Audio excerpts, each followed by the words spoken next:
Welcome back to GTV Breakfast. So it's time to walk you through what the front pages are saying are the big stories for the day. But before then, let's remind you to pay your TV license fee, *447 *333 hash. That's the number you need to know. Let's get to the screen and see what the newspapers are saying on their front pages today. The Ghanaian Times, Ghana's judicial design breeds interference. Professor Prempe speaking there. 12,614 AIDS-related deaths recorded in 2024. Ghana AIDS Commission dropping some alarming statistics. Embrace technologies in cocoa production. Professor Dako advocates 21-year-old journalist life at risk. Please help save her. You find details of that on page 5. And the Ekumfi MP who died is also featured on the front page of the Ghanaian Times. Daily Graphic. First indigenous large-scale mine ownership, E&P secures $100 million loan for major mining deal. Cocoa Board adopts performance management. Government to pay $349.52 million second Eurobond. Police grab suspected killer of Queen Mother. Details in the Daily Graphic, today's edition. The Chronicle. Engineers and planners acquires Black Volta Gold project in landmark $100 million deal. Savagery of the highest order. Man killed and body sold for 7,000 Ghana cedis for rituals at Adidome. Mahama can't claim credit for Ennis Eban Akuma oil discovery. Minority speaking the front page of today's Chronicle newspaper. The Daily Guide. Akwitia MP dies at 40. My suspension is arbitrary. Getutokonu is speaking again. Don't take credit for Ebanakuma oil discovery. Minority Agrada appeals jail term, and the Black Volta deal is also on the front page of the Daily Graphic. Sam Jonah says it's a game changer. Details in the Daily Graphic for today. The Dispatch newspaper. I promise to fully implement the constitutional reforms. Mahama, the president speaking. The ethics must be central to new anti-corruption strategy. Chief of Staff Julius Deborah is speaking. Delay January 26 vote for flag bearer and elect flag bearer by June 2026. Asamoah Boateng is urging the NPP. Details on page 12. That's the front page of today's Dispatch newspaper. The Business Analyst going also with the engineers and planners securing the Black Volta Gold project. ADB introduces 24-hour service at Tema Harbour. You can get details in today's edition. Other stories you can also find there, including one on tourism, which is at the bottom corner of the front page of the Business Analyst for today. A Daily Searchlight leading with Ernest Yaokumi bowing out throws Parliament into mourning. And yesterday we got the news of the MPs passing. Agrada in more troubles as she appeals against 15-year sentence. And Trifoheman SHCS doing the most. Police arresting a suspect of Agbawi shooting is also there. And Tewu GH strike is an affront to established industrial order. You can find details in today's edition of the Daily Searchlight newspaper. Let's see what the Daily Post says. We have made history for Ghanaian mining with Black Volta deal. Ibrahim Mahama speaking there. Police establishes new security secretariat to support 24-hour economy initiative.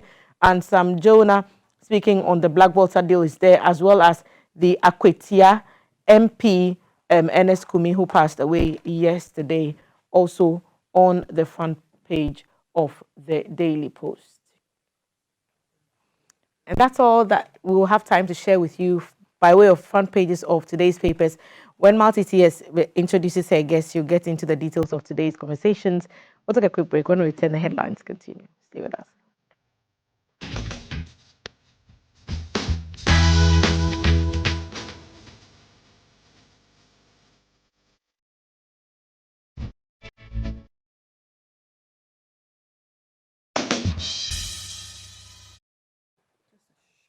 Welcome back to the show. It's time for the headline segment. Thank you, Thelma, for the stories that are on the front pages of the newspapers.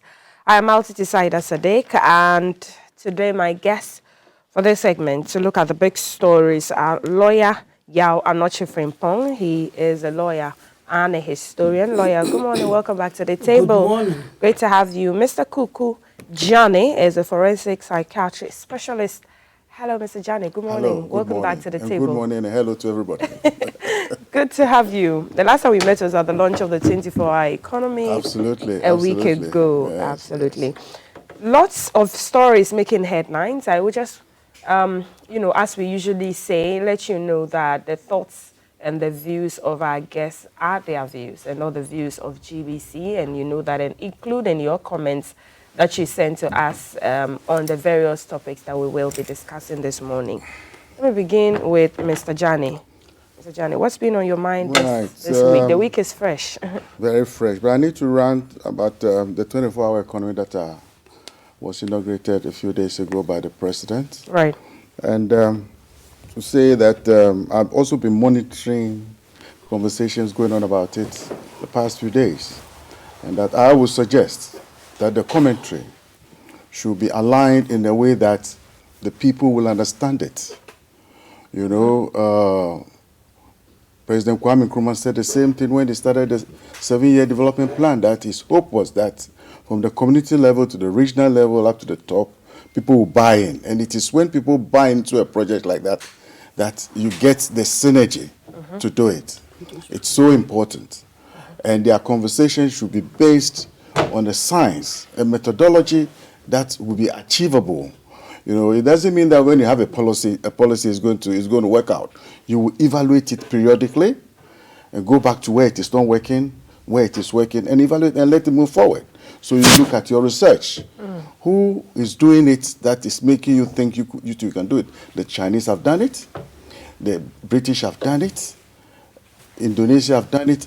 And they have done very, very well. And that is why we are doing it.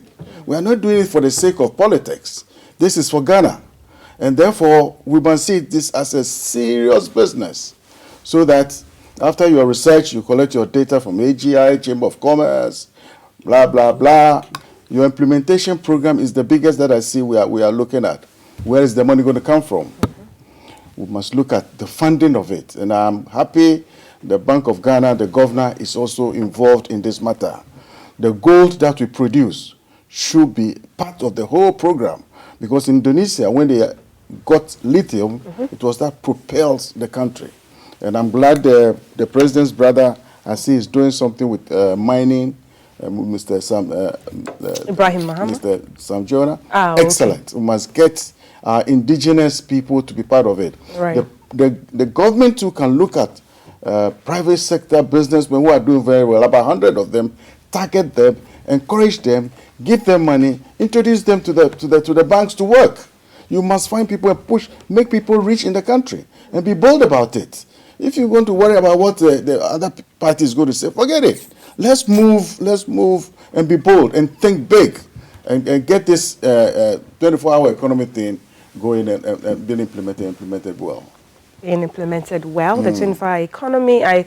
There's a lot of sentiments from, the public. The GNCCI boss I'm seeing is saying 24-hour economy without cheaper power and credit is a mirage.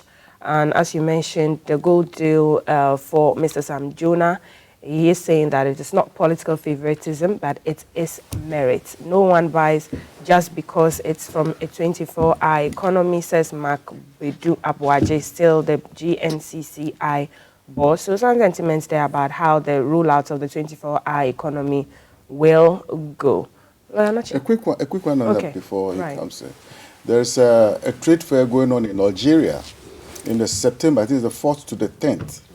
And I've said that we must get businessmen, get a flight, and get businessmen to go to the trade fair. What you do at trade fair is that you meet your counterparts, businessmen, get your card in, introduce yourself, and because we are going to do the African Continental Trade Agreement, we need to have, when you export goods, who are you going to export it to? You need partners to work with. Absolutely. And that's a starting point, a good starting point. Morocco is getting about 5 planes in to transport goods, cargo planes. We must get into this thing because we need to work in Africa.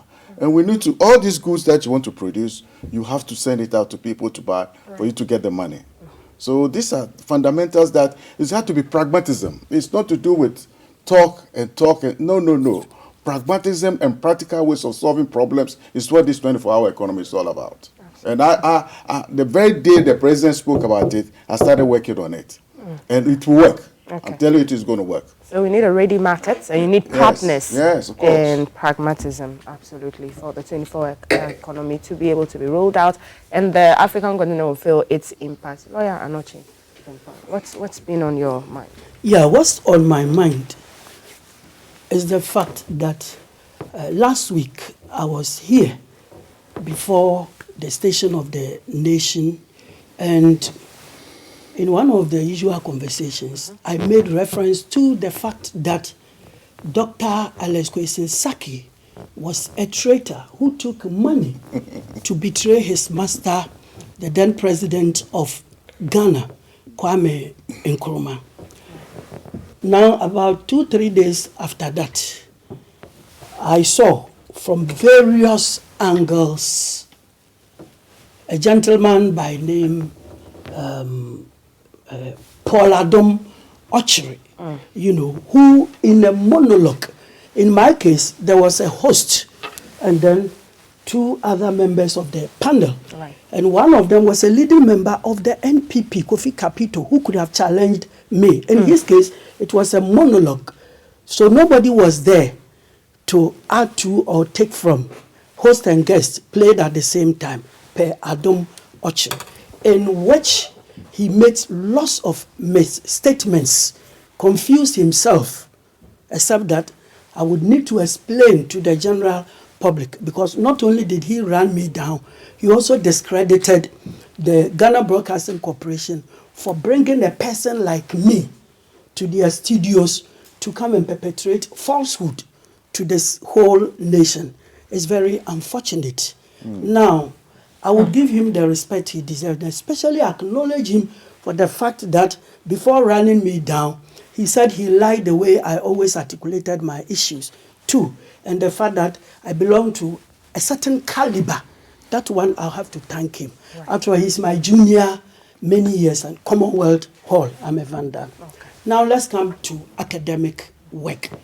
Now, if you read some of the declassified CIA documents, one published by the Chicago, Illinois Tribune, dated 4th March 1966, declassified. So it means at the time of that's a copy of it right there. Where, if I'm to paraphrase, because everybody will find it on the net, where it is stated that Sir Alex Kwesi Saki, who was the right-hand man of Kwame Nkrumah, was made, in fact, he was Nkrumah's foreign affairs minister, was made to play a leading role in the coup per the CIA, because coming from the CIA itself. And at that time, Nkrumah himself did not have access to this, because it took about 30 years after Nkrumah's overthrow before the CIA document could be declassified. That was what enabled President Mahama during the 68 independence celebrations to consciously, expressly, and explicitly emphasize that it was the CIA that overthrew Nkrumah. Now, when you go to Ghana Web, they've also done a lot of research, and it all boils down to only one man in Nkrumah's cabinet that helped the CIA to overthrow Nkrumah. So the first question that Paul Adumwachiri will have to ask himself is that, over the years, how come that no minister of Nkrumah has been pointed or fingered as playing a leading role in the overthrow of Nkrumah, apart from, say, Alex Kwesi Saki? That is what he should start thinking about. The second one is the CIA's own published information. So can he say that CIA is lying against itself? Then the next one is that Paul Adum Ochiri read a portion of Kwame Nkrumah's book, Dark Days in Ghana, and then in a very sentimental manner accused me of making statements about Kwesi Saki when I had not read Kwame Nkrumah's book, Dark Days in Ghana. For God's sake, Mr. Paul Adum Ochiri, we are 33 million people in Ghana. If you are selecting the few number of citizens who have read Kwame Nkrumah's books, not Dark Days in Ghana alone, every bit of book by Kwame Nkrumah, you can never leave me out. I'm one of the foremost students of Kwame Nkrumah, and to that extent, Pan-Africanism. So you are making a mistake. And even where you read, you quoted Nkrumah directly saying on 2 occasions that Kwesi Saki was a traitor and that the military government did not have anything to do with traitors. Nkrumah mentioned him as a traitor. Why not other ministers, the 60 or so people he traveled with? Why did he single out Alex Kwesi Saki? Now let me give you practical work from people like Reverend Chris Hesse, who is still alive and can be contacted. He was an eyewitness to everything that happened. Nkrumah's personal photographer. He mentions Alex Kwesi Saki. Then Kwesi Pratt is not dead. He's alive. He interviewed Hali. Nkrumah's time, he was a police IGP, Inspector General of Police. And then he interviewed Deku before they died. The clips are there. Go and call all the people like you and let them play the clips. Luckily, Kwesi Pratt is alive and his clips are there. Now let me teach you. Because if you are one of my MBA students, I will teach you the same way. And you continue to refer to me as the historian. The historian, please. I am Dr. Yao Anoche from Bonn. And I know you like people with PhDs. I teach MBA, Masters in Business Administration. I've written books in that field, okay, at Valley View University. You do a lot of research. Go and find out. Then I'm a private legal practitioner. And then as you rightly added, I'm a historian. I'm a man of many parts. And I'm not bragging, I'm not joking. I'm saying it in all humility, that the American president itching to overthrow Kwame Nkrumah, the president of America then was Lyndon Johnson, was to implore Nkrumah to go to Vietnam in order to stop the war there by way of arbitration. Because they were killing a lot of American citizens. So pretend that America was losing the war, Nkrumah would go. Why Kwame Nkrumah? He was a member of the non-aligned movement, world leaders. And he was the only one who was dealing with the Eastern world, China and Russia, and then Western world, Britain and America at the same time. So they felt he was the right candidate. Then the British Prime Minister, Harold Wilson, who put his mouth into it, as Ghanaians would say, and push Nkrumah away. These were the foreigners. Then back home, for the first time in the history of Africa, America sent away Ambassador Mahoney because he was Nkrumah's friend. And in January 1966, brought in Ambassador Franklin Williams, a black man, the first black ambassador ever to have been sent to Africa. Okay. Nkrumah didn't like white people. He didn't trust them. So if it was a black man like himself, he would trust him. Right. And this man also added his voice to the petition by the American president and the British Prime Minister to go and resolve the problems in, Vietnam. Right. Then you needed one of Nkrumah's intimate advisors to push him away. And the axe fell on Alex Kwesi Saki, his own foreign affairs minister. And Kwesi Saki lied to Kwame Nkrumah that, look, I have heard from the grapevine that because of your role in world affairs, if you succeed in doing this, you will be the first black person ever to have been given a Nobel Peace Prize. And Nkrumah's ego was blowing. And why they sent him to Vietnam was that they had to send him very far, where he would not be able to connect home within 24 hours to stop the coup. That's why they pushed him very, very far.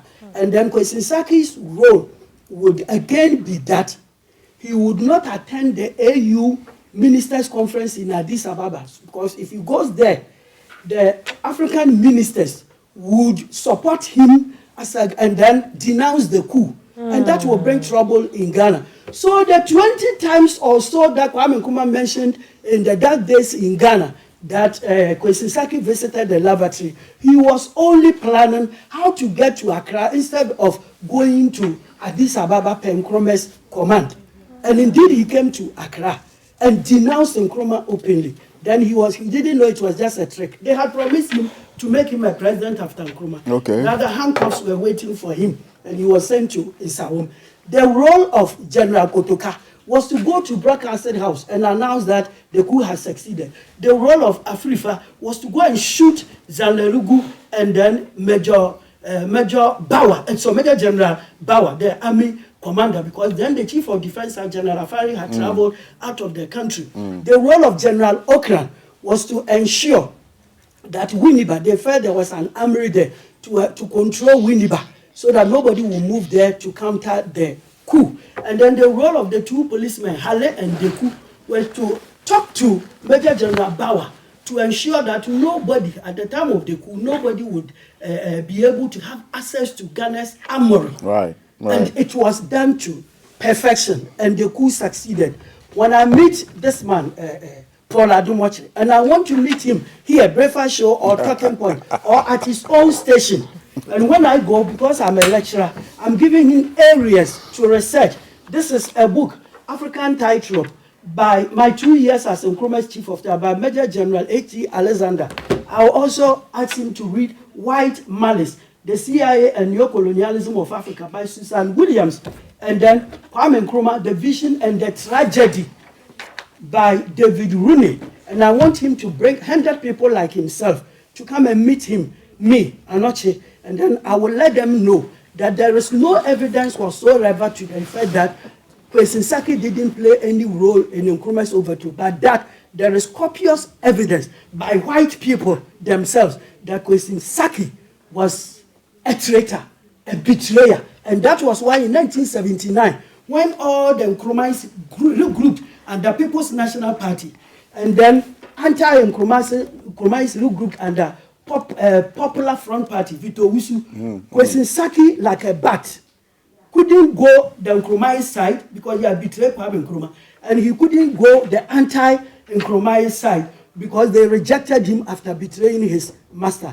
Thank you very much. I'm waiting for you. That will be the day, Paul Adumochi. Thank you.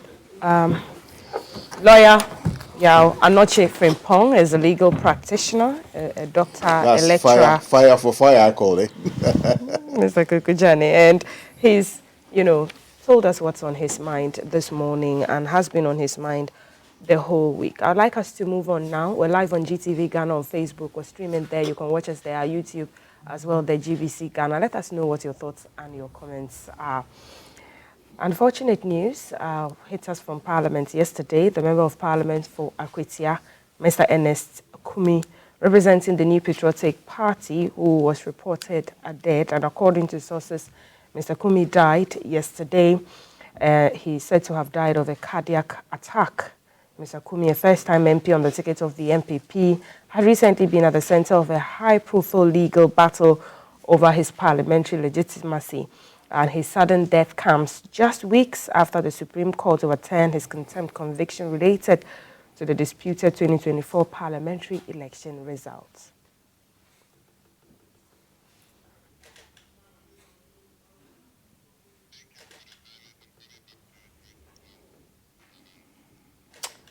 Rather sad, you would say, Mr. Dsane. Numale jolly. That's what the guns would say. I may his soul rest in perfect peace. I don't know him personally, but I've seen a couple of clips about him on TV. I also saw the sort of contributions the minority and the majority paid towards him, to himself, his family, and other persons. I'm hearing that he suffered from a heart attack. He was complaining of pains in the chest, which is very indicative of persons who suffer from heart attack. Taken to hospital, up and down, but didn't survive it. This illness, this heart attack, is one of the non-communicative illnesses that is afflicting people these days, that and stroke. It therefore means that it's a lifestyle disease. Some of it can be a biology, hereditary disease. And so if your father died from it, or your mother died from it, or your uncle died from it, it's imperative that you yourself check yourself all the time, your cholesterol levels and all that, and how you keep a healthy lifestyle. We are very sorry. There's no need for me to rant about medical issues today. Just to say sorry and to express our severe condolences to the family and to Parliament. And we wish them all well, and that they will come over it.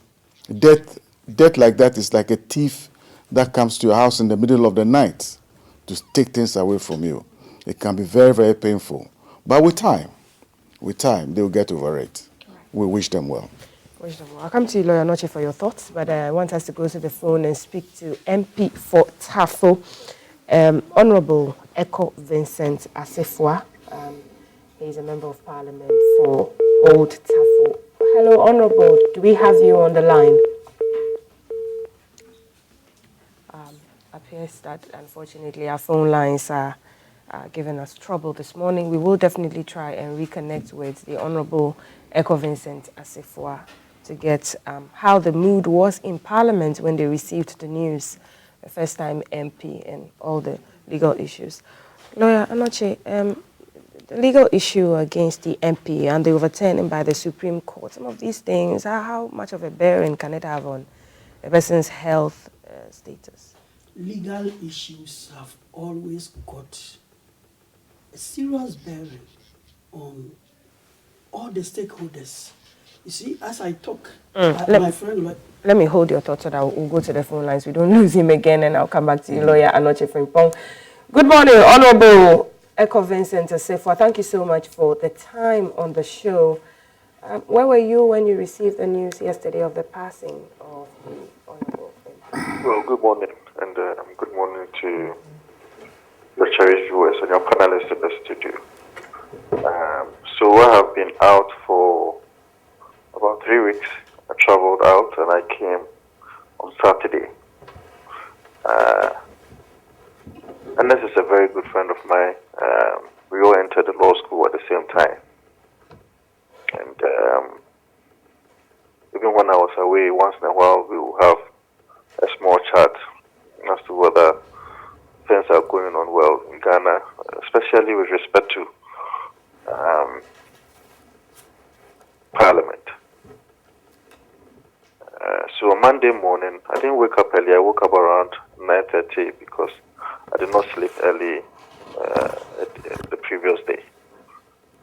And so I woke up only to find on my phone these pictures going around. I thought it was one of those things. Because, in Ghana, these days, you don't have to believe everything that you see. So I started making calls to some other colleague MPs, only to find out that they are also having similar doubts, or they've also heard the news.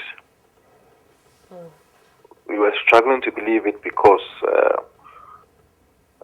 he's a young man, full of life, and he didn't show any sign of departing this earth this early. We have mutual friends, myself, Kuuku Dsane. So I quickly called Kuuku Dsane. I told him, Master, have you heard what is happening? Then he told me that he is at Leicester. As we speak. And he wants to confirm.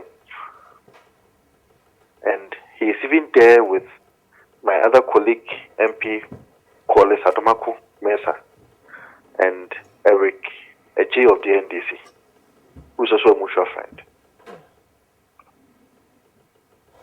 Then I realized that the issue may be true, because at least recently, wherever you see Ernest, at least you find people like Kuuku Dsane and others. So, these were people who were so proximate enough for me to call if I think that there's an issue. Indeed, young men in this party are broken because, at least if for nothing at all, in this 9th Parliament, if we were talking about young people who were shining or who were having that prospect to shine for the New Patriotic Party in Parliament, you cannot take Ernest Kumi out of it. He did not have enough opportunity and time to be able to showcase his intelligence to Ghanaian people, especially because of the issues that were surrounding his elections.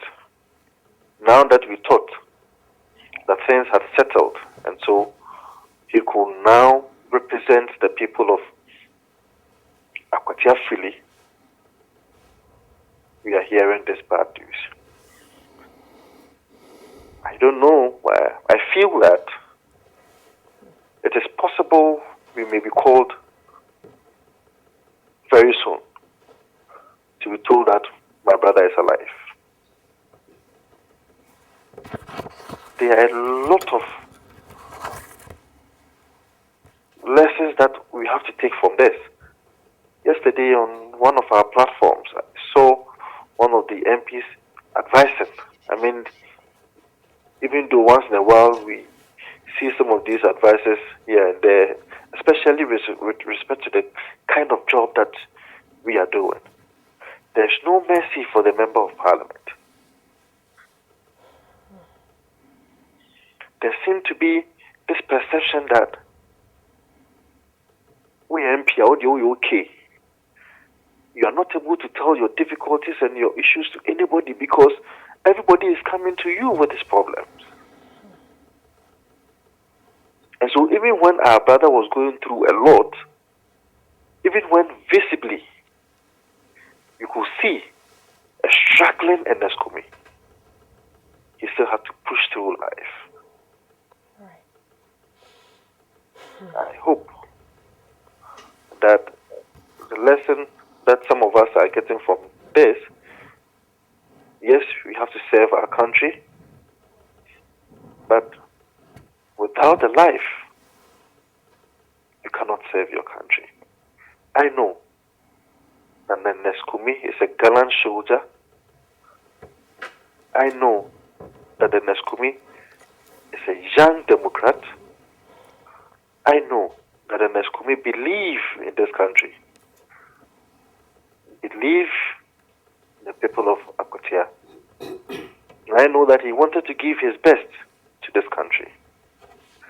If for nothing at all, he was able to show it in the short time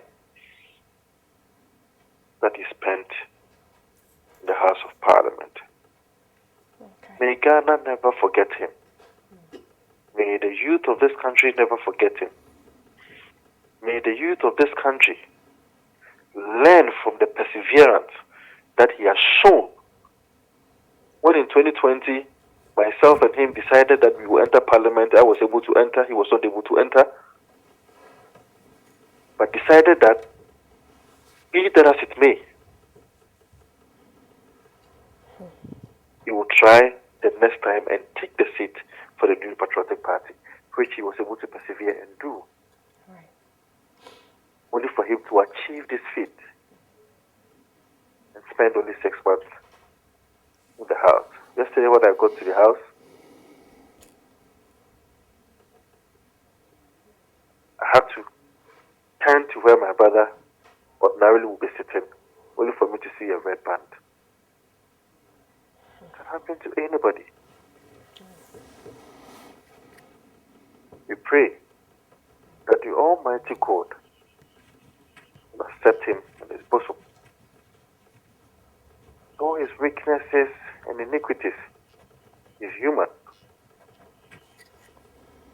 We pray that the Almighty God, through the Blessed Virgin Mary, will intercede for him. Right. Accept him in his bosom. You know, this is hard. You mentioned that you're close friends, and it's indeed a very hard time for you. We are really wishing you strength, and hopefully everybody understands what you have mirrored as the life of an MP is, and being hit with this tragic passing of a colleague. We do understand how hard it is.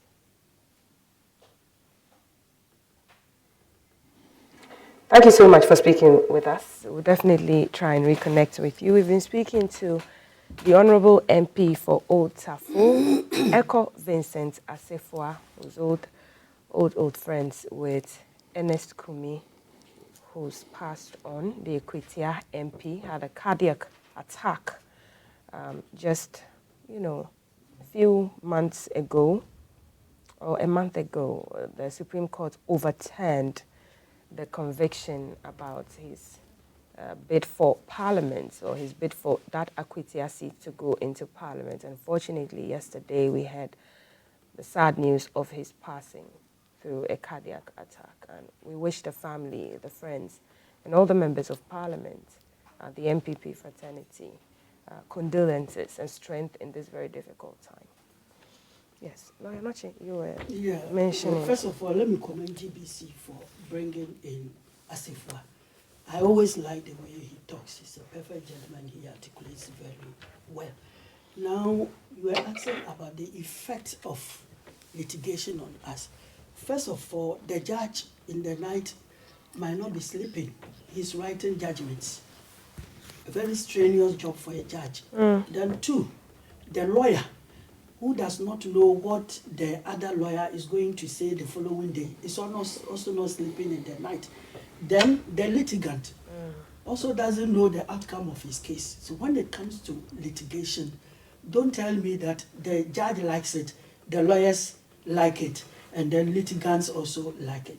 But I believe that, as Asifwa rightly said, the job of a member of parliament is not easy. You know, apart from the strenuous work, official work, behind the scenes, everybody in your constituency thinks that they have to see you for children's school fees, for funeral donation, everything they want the MP.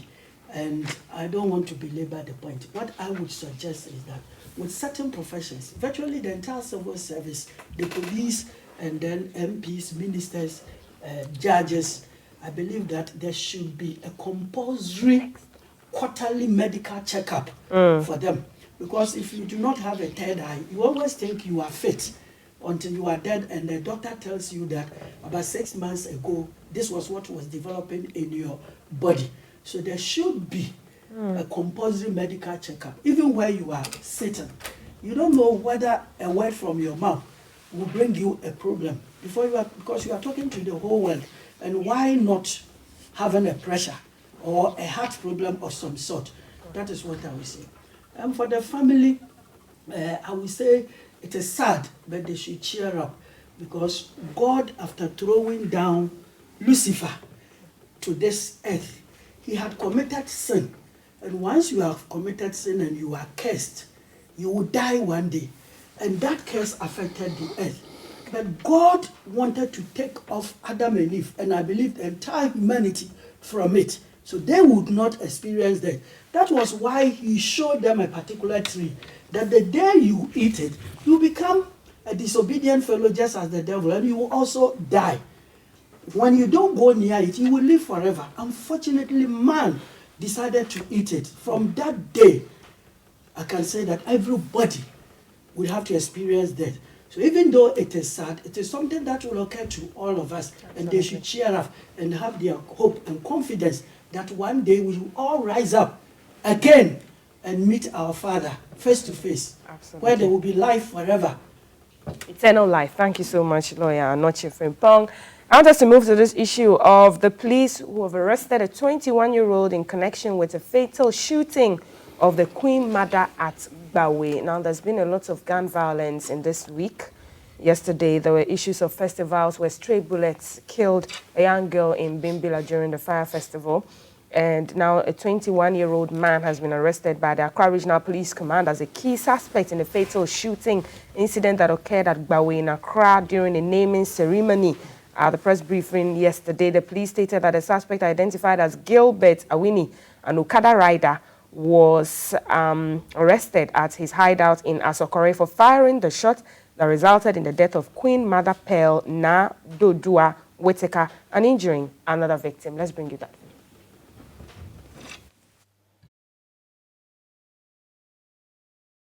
A Queen Mother at a naming ceremony in Bawe. The Accra Regional Police Command has arrested a key suspect in the fatal shooting incident that occurred on the 19th of June 2025 during a naming ceremony at Bawe Zero, a suburb of Accra, which resulted in the death of a Queen Mother, Pearl Na Dodua Whitaker, and caused injury to another attendee. Our investigation so far has established that during the event, which was organized by Ibrahim Ni Aikwashi Solomon. It was attended by other traditional rulers and Asafu groups. Now, at about 7 p.m. on the day of the incident, some individuals armed with locally manufactured weapons began firing indiscriminately.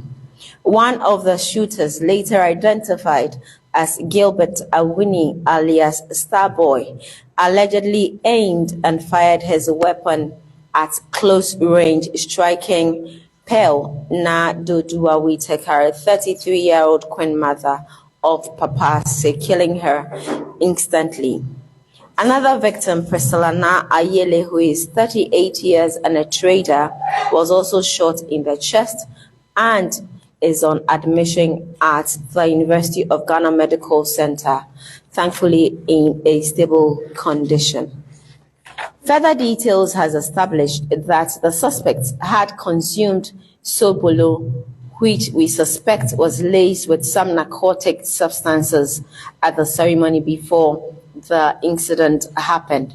Now, after realizing that he had committed the crime, that is Starboy, he fled the scene on a motorbike with his friend known as Oxygen and sought refuge in Asokore, a suburb in the Ashanti region. Acting on intelligence from the Accra Regional Police Intelligence Team, a team was dispatched and moved swiftly to Asokore, where we arrested Gilbert Awuni alias Starboy. He's 21 years and an Okada rider and a resident of Denchua here in Accra. He has confessed to the crime during interrogation that he fired the weapon in display under the influence of alcohol.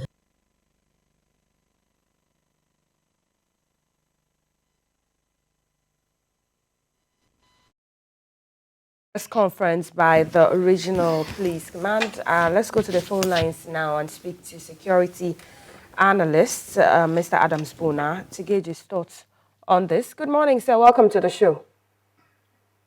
Yeah, good morning. Thank you for the time. This worrying incident where the Queen Mother was shot at close range, the 21-year-old fired the gun. This was said to happen at a naming ceremony. Yesterday, there was a news of a girl in Bimbila, a student who had been shot during the fire festival. A stray bullet hit her as well. What seems to be happening with guns in the hands of the youth? Well, what seems to be happening with guns in the hands of those who have them and they are not supposed to have them is what the chaos we are seeing and the violence we are seeing all over the place. Unfortunately, the gun laws we have with regards to regulation is inadequate, and it makes enforcement very difficult, because then when you have a situation where firearms regulations are not tighter, then enforcement becomes very difficult. And from the Small Arms and Light Weapons Commission's point of view, there we need tighter gun laws. We need, without that, it becomes very difficult to enforce the laws, that we already have. The laws we have are the law has been existing for the last 50 years. It tells you that it was at a time when we didn't have internet. It was at a time when we didn't have YouTube, we didn't have TikTok, and we didn't have all these things. Even if there were, call them narcotics in the system, they were the known one, maybe weed and the rest. These days they have something they call red, they have tramadol, and a lot of these young people who tend to use firearms are engaged in taking these drugs. And once they take them, they lose their minds. And so, from our point of view, before the fire festival, before the celebration, the small arms, my outfit, we issued out a statement warning celebrants to desist from using live ammo. Mr. Bonner, I'm sure people are wondering, where are they getting these live arms from? The four armed robbers shot 4 people yesterday at the Winneba Highway. One was arrested. And these people who go for naming ceremonies, the Queen Mother was shot at a naming ceremony. Then there's a fire festival. Where are they getting the weapons from? I think I mentioned that we have inadequate regulations surrounding firearms. So where they get them from, it will be difficult for me to say. Obviously, they get them from, criminals. They get them from somehow maybe dealers. But it will be difficult for me to pinpoint and say this is where they get the firearms from. But what I am telling you and probably your viewers is that we have firearm laws that is 50 years old or older than a lot of the people who use them in this country, who use firearms in this country. If you have a law that is over 50 years old, okay, it will be inadequate, and therefore it will make enforcement. The police is doing a good job together with other security agencies and quasi-security agencies like my outfit, the small arms and light weapons, and trying to nip this in the bud. But it is difficult because then every Tom, Dick, and Harry wants to own a firearm, and police officers themselves have come under attack. I'm sure you know. And so we have a bill. From the small arms point of view, we have a bill that has been waiting in the works for the last few years. It should have been passed under the last administration. Right. But unfortunately, they didn't do that. And so, I have been appointed to head the Small Arms Commission.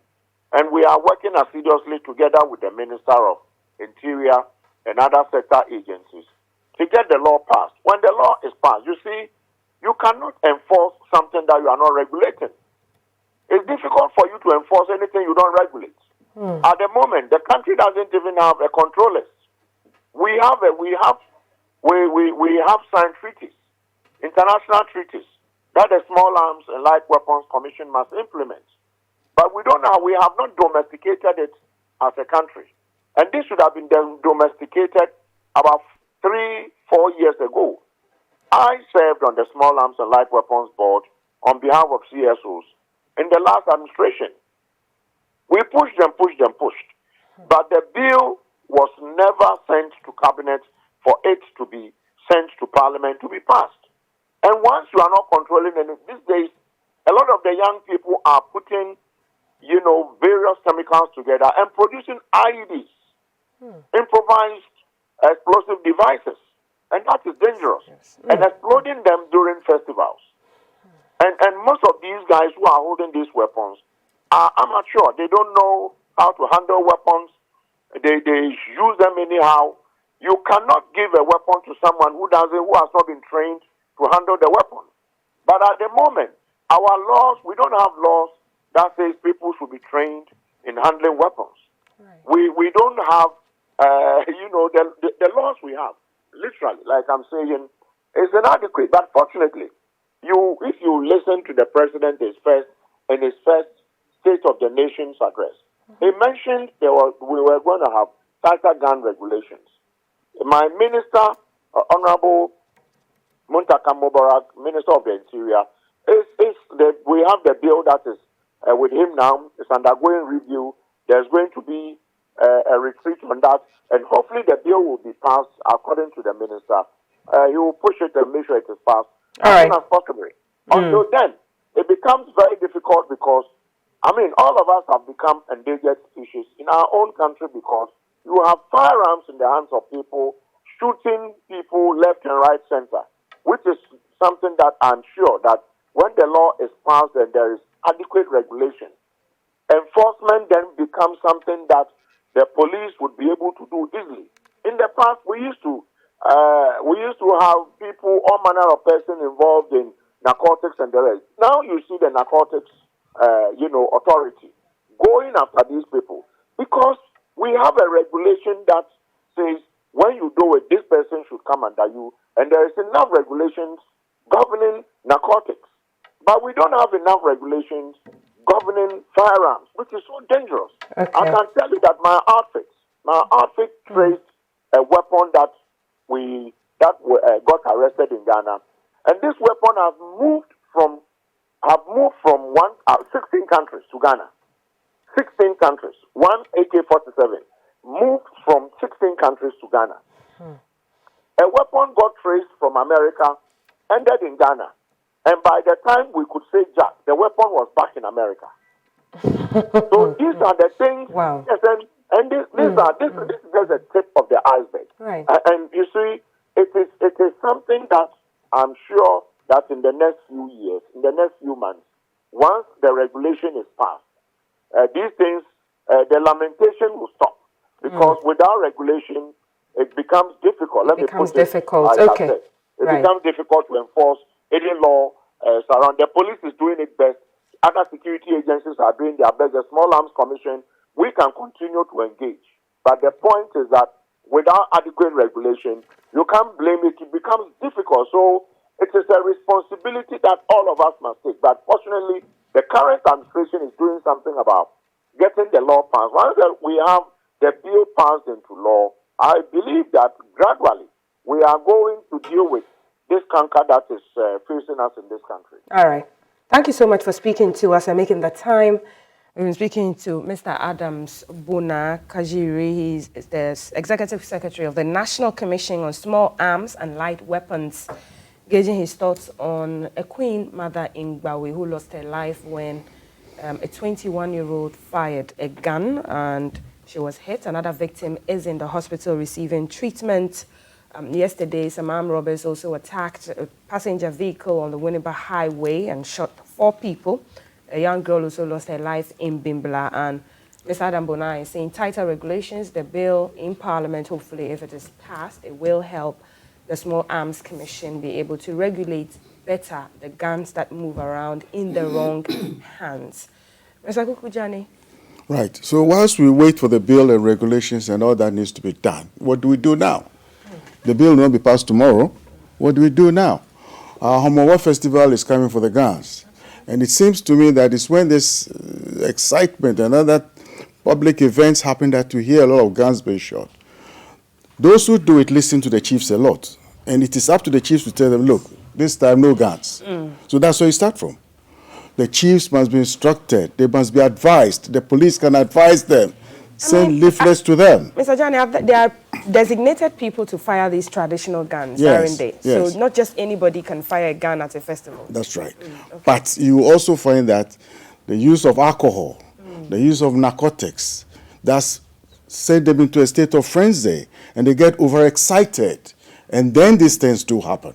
I've been to places where almost invariably I have to tell them, no guns should be shot here. Because you just don't know how they do it. There's no strategy, there's no plan. They just wake up under the influence of alcohol and start shooting around.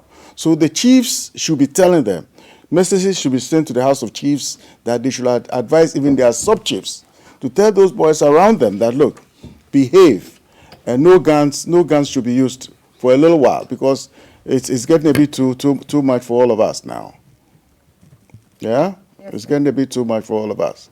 You don't know when you'll be the next victim. Absolutely. Under the influence of alcohol, everything will happen. I hear the police saying that Sobolo was drunk, laced with something. It's important that those blood samples of those guys should be sent to the forensic laboratory for us to know what sort of drugs they were using. Absolutely. You can use that as data to know exactly what is causing this problem. Is it the red tablets, or is it cannabis? Is it coots? Is it what? What is it? So we need data on these things from the police forensic laboratories. Coming from a forensic psychiatrist. That's Absolutely. right. Thank you so much for that point. Yeah, if I would want to say something. First of all, let us acknowledge the Ghana police. You know that not long ago, they were able to rescue 2 Ghanaian women who had otherwise been kidnapped in Nigeria. And it was something that baffled the whole world. And then in this incident, you see that the man perpetrated the offense in Accra. And the police were able to apprehend him far away, Ashanti region. We should praise the IGP and all the men under him. They are doing absolutely great job. Now, what I would add is that the police should be armed with breathalyzers so that any car, that's vehicle or motorbike person, they test the riders. I think it's about time. Yes, and in the case of the motor riders, they should search their whole bodies because many of them, I won't say all, many of them use the motorbikes to snatch mobile phones. Right. You are making a call and then you find the motorbike riding by. So before you ride, to snatch a call. So you find out whether the phone with them actually belongs to them. And last but not the least, I am not one of the advocates of, withdrawal of the death penalty. I advocate for the death penalty because if someone knows that this is going to be the effect of my action, taking somebody's life, my life will be taken. They will think twice. But look at those who killed Major Mama. You say life imprisonment, and they eat 3 times a day. They watch football matches over there. They know what is happening between MPP and NDC. And after about 10, 20 years, before you realize some government comes to set them free. No, I would have waited. Broad daylight. You execute them. And then you show them GTV, every station to show them. So that whenever you handle a weapon, you will begin to think twice. Parliament should make a law ensuring that Ghana would be one of the countries exercising executions strictly for those who kill. If you kill, you must die. The human rights advocates would not be pleased human with rights. You this morning. What is the justice for the victim? What is the justice for the victim? Can I make a quick comment? Since lawyer is here, it's a very Nkrumahist gentleman. I'm thinking that you must organize a group of persons that will go to Kwame Nkrumah Mausoleum to pour a libation to say sorry for what we did for him. Because until you do that, if we believe in our ancestors, we will never be free. What we did to him is is very, very sad. And those complices, those who got involved, like should say sorry. We should all say, in fact, we should all say sorry. We should stand on their behalf, pour the libation and say, we stand on all those who masterminded this coup against you, that we are sorry. The moment you do that, you see how Ghana will leapfrog. Yeah, I know that Kotoka did it before he was killed. I know that. He did? Yes. Okay. In fact, he even advocated to the NLC to look for Nkrumah and hand over power to him. Okay. Shortly after that, there was an abortive coup that killed him. And they didn't allow the coup makers to leave in order to tell the story as to who really sent them. Okay. Whether it was Nkrumah or Afrifa. All right. Then Halle and the coup actually regretted. The coup specifically said Nkrumah was a good man. But because he was recruited by Kotoka, he was afraid that if he did not take part, Kotoka will let people kill him even before the coup. And then Halle too. Okay. Have you seen his house at Flagstaff House? Whose house? Kwame Nkrumah's house at Flagstaff House. Yes. It is deplored and they've left it. I'm surprised that they've left it all. Well, that's for the state. Something will be done to it. We must keep it so that when you have a visitor from outside and he tells you these are former president's property or where he lived, it tells the sort of persons we are. The dislike for Kwame Nkrumah is unbelievable. Yes. You cannot dislike persons like that. But you understand what I'm saying? What this man just said? Cardinal Appiah Texan. Right. Yes, just yesterday he said that he did not understand why the nation's Primus International Airport is named after a coup maker, not an ordinary coup maker, right, like Rawlings or Champon, but the one who overthrew Africa's greatest personality. So it was always an embarrassing for him when his friends asked him, why is your airport named after Kotoka? And then he doesn't know the answer to give. Right. So it coincides with what you are saying. Right. But I believe that this government is wasting a bit of time. Because you see, the place was called Flagstaff House by the British because of the role it played in the 4 colonies, Ghana, Gambia, Sierra Leone, Nigeria, during the Second World War especially. And Nkrumah preserved the name, just as preserving the name 37 Military Hospital. It was the 37th military hospital built by the British during the Second World War. Right. Now somebody comes to rename Flaster House Jubilee House. What is the meaning of that? The dislike for the body is unbelievable. So I think, Bahama, over to you. Rename it Flagstaff House. That name is highly sentimental. There's a sad incident where Kumfanoche Teaching Hospital doctor died over lack of laboratory for treating heart attack. I just want you to maybe make an appeal. So the hospital is seeking for urgent prioritization and construction of a catheterization laboratory after losing one of its own critical medical staff who suffered a heart attack. Dr. Kwame Edu Ofori, an emergency physician at the hospital, is reported to have died over the weekend when his colleague doctors attempted saving him but lacked the crucial laboratory to treat an obstruction in one of the blood vessels, pumping blood to his heart. It's so sad, and I believe we should quickly get to name it after him. Okay. Yes. So it's so sad that it's important they mention the actual equipment that they're talking about. When you say laboratory, is it a CPR equipment for jump-starting the heart or what? What is it exactly that was the problem?